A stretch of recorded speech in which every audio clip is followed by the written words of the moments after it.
নিষ্কাশনের ব্যবস্থা না থাকার কারণে, এখানে কোনো কালভার্ট না থাকার কারণে এই জিনিসটাও কেটে দিচ্ছে। এটা কিন্তু একটা চলাচলের রাস্তা আপনারা দেখতেছেন। তো পানি নিষ্কাশনের ব্যবস্থাটা অবশ্যই দরকার, কারণ আমাদের চৌমনি, আমাদের বেগমগঞ্জ চাষি খুব কষ্ট করতেছে পানি নিয়ে, তাই এই রাস্তাটা কেটে দিয়ে পানি নিষ্কাশনের ব্যবস্থা করে দিচ্ছে। এইদিকে একটা খাল, এটা খাল একটা, এটা এলাকার রাস্তা, সেই রাস্তাটা কেটে দিচ্ছে, কারণ এখানে কোনো ড্রেনেজ প্রকল্প ছিল না, বিদায় এই রাস্তাটা কেটে দিচ্ছে।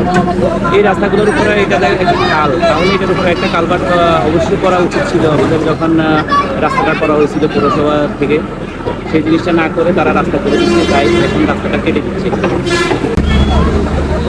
এটা হচ্ছে আলিপুর পুরাতন জয়নাল আবদিন মেমোরিয়াল একাডেমির ভেতরে যে মহল্লা রাস্তা, সেটা আলিপুর রেসপন্স ক্রাইসিস টিম উদ্যোক্তা আমাদের এই কাজটা। ইনি হচ্ছে ক্রাইসিস টিমের সভাপতি, ইনি হচ্ছে ক্রাইসিস টিমের সাধারণ সম্পাদক। ওনাদের উদ্যোগে এবং কি আমাদের নূর মহোদয়ের নির্দেশে এই কাজগুলো করা হচ্ছে পানি নিষ্কাশনের জন্য।